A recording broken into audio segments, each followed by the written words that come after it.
जय हिंद साथियों, स्वागत है आप लोगों का हमारे YouTube चैनल पर। साथियों, जैसे देख पा रहे हैं आप लोग थंबनेल में कि महाकुंभ और अर्ध कुंभ, पूर्ण कुंभ या कुंभ क्या होता है, इससे रिलेटेड आज हम लोग चर्चा करेंगे और इसके बारे में संपूर्ण विस्तार तरीके से जानने का प्रयास करेंगे। साथियों, इससे पहले यदि आप लोग हमारे चैनल पर नए हैं तो चैनल को जरूर सब्सक्राइब कर लें लेटेस्ट अपडेट के लिए। तो चलिए आगे हम लोग चलते हैं, आपको थोड़ी करंट अफेयर्स की दुनिया में लेके चलते हैं। जैसे देख पा रहे हैं साथियों, यहाँ पर देखिए कुंभ और महाकुंभ संबंधित महत्वपूर्ण करंट अफेयर्स, यानी कि देखिए कुंभ जो है कितने वर्ष में लगता है, कब से इसकी प्रारंभ हुई है और फिर अगले कब लगेंगे, कौन कौन सा 3 साल में या 6 साल में या 12 साल में, ये सब का नाम क्या होता है, ये सब सारी चीजों को, और कौन कौन स्थल पर लगता है और किस नदी के किनारे लगता है, ये सारे इस वीडियो में हम लोग जानने का प्रयास करेंगे। जैसे पहला है आपका प्रयागराज। साथियों, ये उत्तर प्रदेश में जो अभी लगा हुआ है महाकुंभ, यहाँ पर जो है 3 नदियों का संगम है। पहला हो गया गंगा, जमुना, सरस्वती, और ये देखिए 13 जनवरी से प्रारंभ हुआ और 26 फरवरी तक साथियों चलेगा। दूसरा है आपका देखिए नासिक, या महाराष्ट्र में होता है, गोदावरी में, गोदावरी नदी किनारे। और देखिए आपका ये 17 जुलाई 2027 से 17 अगस्त 2027 तक चलेगा।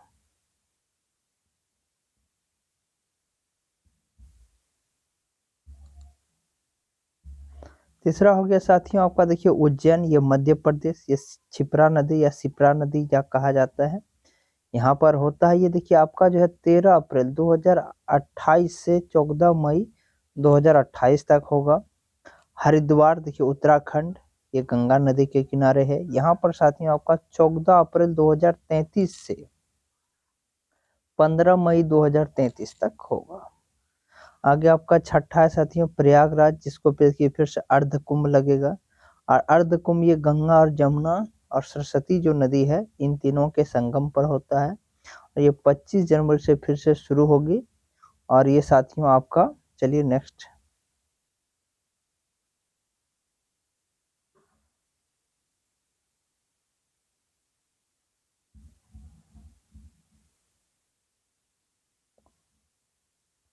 ये फरवरी तक आपका चलेगा साथियों। आगे देखिए कुंभ मेला हर 3 साल में एक एक बार उज्जैन, प्रयागराज, हरिद्वार और नासिक में आयोजित होता है। देखिए कुंभ मेला है साथियों, हर एक 3 साल में आयोजित होता है। जैसे अभी 25 में हुआ, 27 में, 28 में, 30 में, 33 में, इस तरह करके होगा। यानी कि हर एक जगह जो है 3 साल का पीरियड में, अंतराल में होता है। अर्ध कुंभ मेला 6 साल में एक बार हरिद्वार और प्रयागराज के तट पर लगता है। देखिए अर्ध कुंभ जो मेला होता है साथियों, वो 6 साल में लगता है। और 6 साल में कहाँ कहाँ पर रखता है आपका, एक पहला हरिद्वार हो गया, दूसरा आपका प्रयागराज में, जहाँ पर अभी महाकुंभ लगा हुआ है। देखिए पूर्ण कुंभ मेला हर एक स्थान पर 12 साल में एक बार आयोजित किया जाता है। देखिए यहाँ पर जो साथियों, जब 12 साल पूर्ण हो जाता है तो वहां पर क्या होता है, एक पूर्ण कुंभ मेला का आयोजित किया जाता है। और 4 पवित्र स्थान जैसे प्रयागराज, हरिद्वार, उज्जैन, नासिक में हर एक स्थान पर 12 साल बाद आता है। यानी कि सबका पारी जो है 12-12 साल के बाद आता है, और वहां पर ये पूर्ण कुंभ मेला के रूप में लगता है। लेकिन आप परस्पर आपस में 3 वर्ष के अंतराल में होते हैं। देखिए साथियों क्या होता है, जैसे 3 वर्ष यहाँ हुआ, 3 वर्ष बाद में आपका प्रयाग काशी चला जाएगा, ये हरिद्वार, हरिद्वार से आपका उज्जैन चला जाएगा, उज्जैन से आपका नासिक चला जाएगा। कि देखिए 3-3 साल जैसे घूमेगा, फिर एक जो लास्ट वाला पर आएगा तो 12 साल हो जाएगा। और 12 साल जो होगा फिर से वो क्या हो जाएगा, पूर्ण कुंभ हो जाएगा।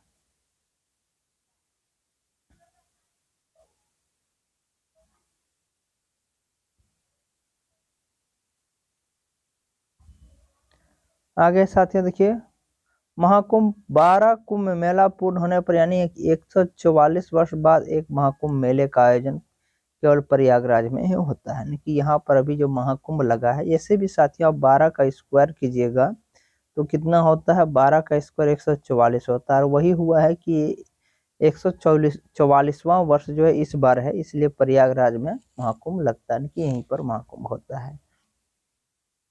12 की संख्या का कारण यह है कि अमृत प्राप्ति के लिए देव दानवों में परस्पर 12 दिन पर्यंत निरंतर युद्ध हुआ था। देवताओं के 12 दिन मनुष्यों के 12 वर्ष के तुल्य होते हैं। एतव कुंभ भी 12 होते हैं, उनमें से 4 कुंभ ही पृथ्वी पर होते हैं और 8 कुंभ देवलोक में होते हैं। आगे नेक्स्ट पॉइंट है, अतः 12 कुंभ यानी 12 बार आने पर 144 होता है, जिसे महाकुंभ कहा जाता है। हालांकि शास्त्रों में इसका कोई उल्लेख नहीं मिलता है, जैसे अर्ध कुंभ का भी नहीं मिलता है। शास्त्र में केवल पूर्ण कुंभ की उल्लेख है। उनके शास्त्र में शास्त्र जो अभी हम लोग महाकुंभ कह रहे हैं या अर्ध कुंभ, इसकी कोई जिक्र नहीं है। केवल जो है साथियों पूर्ण कुंभ यानी कि 12 वर्ष में जो होता है कुंभ, उसी का जिक्र किया गया है। चलिए आगे और टॉपिक है उसको हम लोग कंप्लीट कर लेते हैं।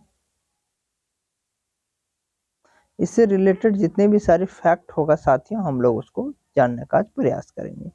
देखिए, प्रयागराज में महाकुंभ मेला संगम किनारे लगाया जाता है। संगम किनारे जहाँ पर क्या होता है, गंगा जमुना और सरस्वती का मिलन होता है।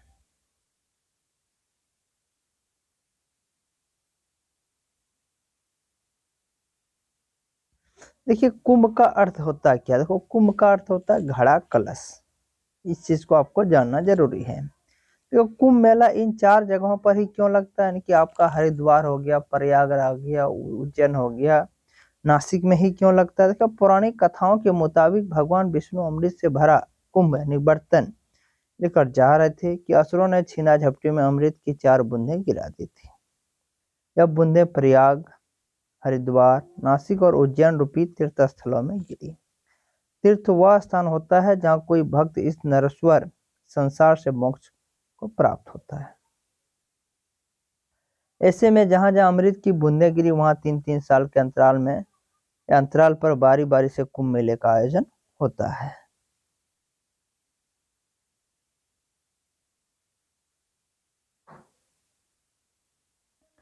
आगे साथियों देखिए, इन 3 तीर्थों में भी संगम यानी कि प्रयागराज को तीर्थराज के नाम से भी जाना जाता है।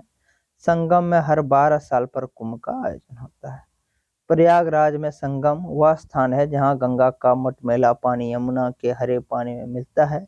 यही मिलती है अदृश्य माने जाने वाली सरस्वती नदी। वैसे तो यह अदृश्य नदी है, पर माना जाता है कि यह भूगर्भ में बहती है, यानी कि जमीन के नीचे वो बहती है। आगे साथियों, जितने भी सारे फैक्ट बन सकता है या इससे क्वेश्चन बन सकता है एग्जाम से रिलेटेड, वो सारी चीजों को आज हम लोग डिस्कस करेंगे। आगे है देखिए प्रयागराज कुंभ जब गुरु बृहस्पति वृषण राशि में प्रवेश करते हैं और सूर्य मकर राशि में, तब कुंभ मेले का आयोजन प्रयागराज में गंगा यमुना और सरस्वती के संगम पर होता है। नेक्स्ट पॉइंट है हरिद्वार कुंभ जब सूर्य मेष राशि यानी कि हरिद्वार में जब कुंभ मेला लगता है तो सूर्य मेष राशि और गुरु यानी कि बृहस्पति कुंभ राशि में प्रवेश करते हैं, तब कुंभ मेले का आयोजन हरिद्वार में गंगा नदी के किनारे होता है। तीसरा आपका हो गया नासिक कुंभ जब सूर्य और गुरु का सिंह राशि में प्रवेश होता है, तब कुंभ मेला नासिक में गोदावरी नदी के किनारे आयोजित होता है। चौथा हो गया साथियों आपका उज्जैन कुंभ जब गुरु सिंह राशि और सूर्य मेष राशि में प्रवेश करते हैं, तब कुंभ मेले का आयोजन उज्जैन में क्षिप्रा नदी के तट पर होता है। नोट देखिए, गुरु के सिंह में प्रवेश के कारण उज्जैन कुंभ को सिंहस्थ कुंभ भी कहते हैं।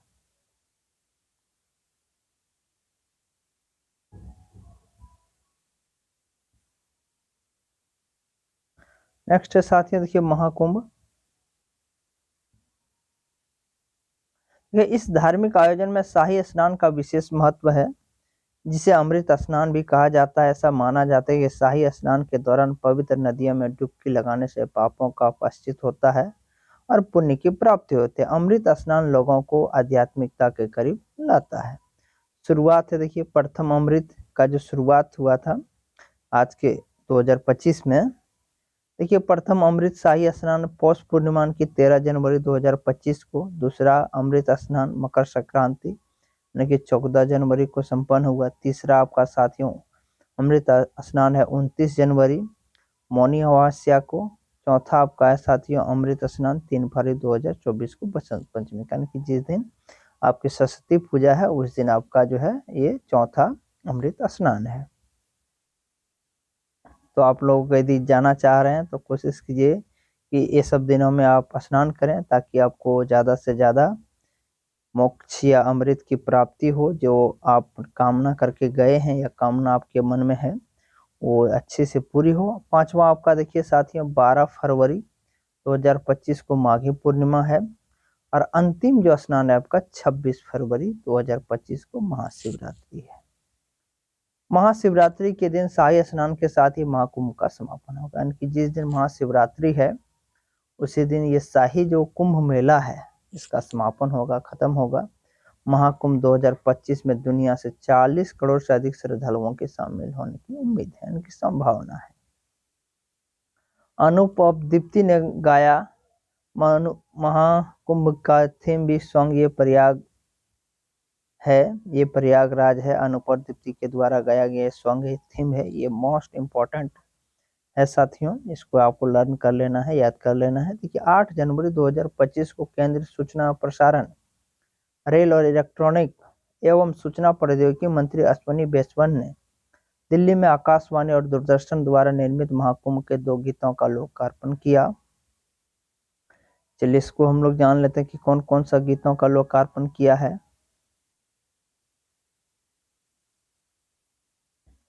आपका देखिए दूरदर्शन द्वारा थीम गीत है, गीत का नाम है महाकुंभ है, गायक पद्मश्री कैलाश खैर, गीतकार आलोक श्रीवास्तव, संगीतकार क्षितिज तारे। आकाशवाणी का विशेष गीत है, देखिए गीत का नाम जय महाकुंभ पग पग जयकारा महाकुंभ। ये गायक जो है रतन प्रसन्ना है, संगीतकार संतोष नाहर और रतन प्रसन्ना, गीतकार अभिनय श्रीवास्तव है। तो ये कुंभ से जितने सारे फैक्ट बन सकता है साथियों, उस सारे फैक्ट को हम लोग आज डिस्कस करेंगे और जानने का प्रयास करेंगे। इससे पहले अगर यदि आप लोग नए हैं इस चैनल पर तो चैनल को जरूर सब्सक्राइब कर लें इस तरह का अपडेट के लिए। और चलिए आगे जितने भी सारे फैक्ट बचा है उसको भी हम लोग जानने का प्रयास करेंगे।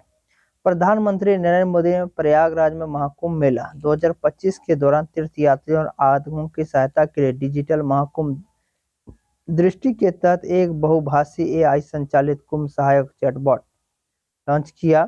इसे प्रयागराज मेला प्राधिकरण और यूपी डेस्को द्वारा ओला के कुट्रीम ओपन सोर्स LLM का उपयोग करके विकसित किया गया है। नेक्स्ट है साथियों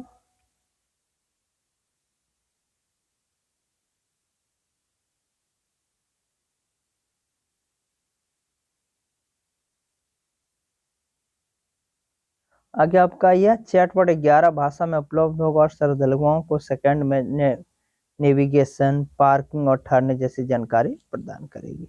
अन्य महत्वपूर्ण तथ्य, उत्तर प्रदेश सरकार ने 1 दिसंबर को प्रयागराज के महाकुंभ क्षेत्र को 76वां जिला घोषित किया। इसे महाकुंभ मेला जनपद के नाम से जाना जाएगा, यानी कि देखिए उत्तर प्रदेश का जो 76वां जिला कौन सा बना, वो प्रयागराज बना। और यह साथियों इसे महाकुंभ मेला यानी कि जनपद के नाम से भी जाना जाएगा। कलाग्राम, देखिए महाकुंभ मेले के मुख्य आकर्षण में से एक होगा जिसमें विभिन्न सांस्कृतिक प्रदर्शन होंगे। इनमें 4 धाम, 12 ज्योतिर्लिंग की प्राकृतिक वाले एक भव्य प्रवेश द्वार, एक अनंत कुंभ प्रदर्शनी और देश की विविधता को प्रदर्शित करने वाले 7 सांस्कृतिक प्रांगण होंगे कलाग्राम में। तो जितने भी साथी आप लोग जा रहे हैं महाकुंभ प्रयागराज, वो कलाग्राम को एक बार जरूर विजिट करें, जरूर घूमें, जरूर देखें। आगे है अखाड़ों की शुरुआत आदि शंकराचार्य ने की थी।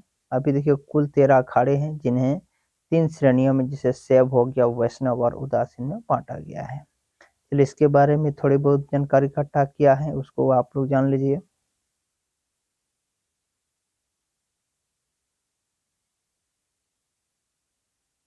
अब देखिए साथियों दिए है, जैसे आपका शैव संप्रदाय के 7 अखाड़ा है और वैष्णव संप्रदाय के 3 अखाड़े हैं और उदासीन संप्रदाय के भी 3 अखाड़े हैं।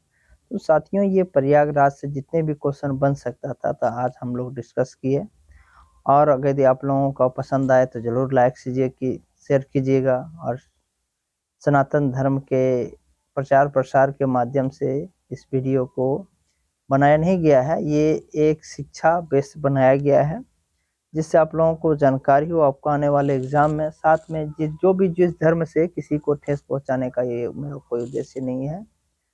आप लोगों को पसंद आए तो जरूर लाइक शेयर कीजिए, ताकि हमारे जितने भी साथी अभी बाकी है प्रयागराज जाने के लिए, तो उस सबको भी मौका मिले, जानकारी मिले कि कहाँ पर क्या कैसे होता है। चलिए आज का वीडियो यहीं पे समाप्त करते हैं। पसंद आए तो जरूर लाइक शेयर कीजिएगा। जय हिंद, धन्यवाद।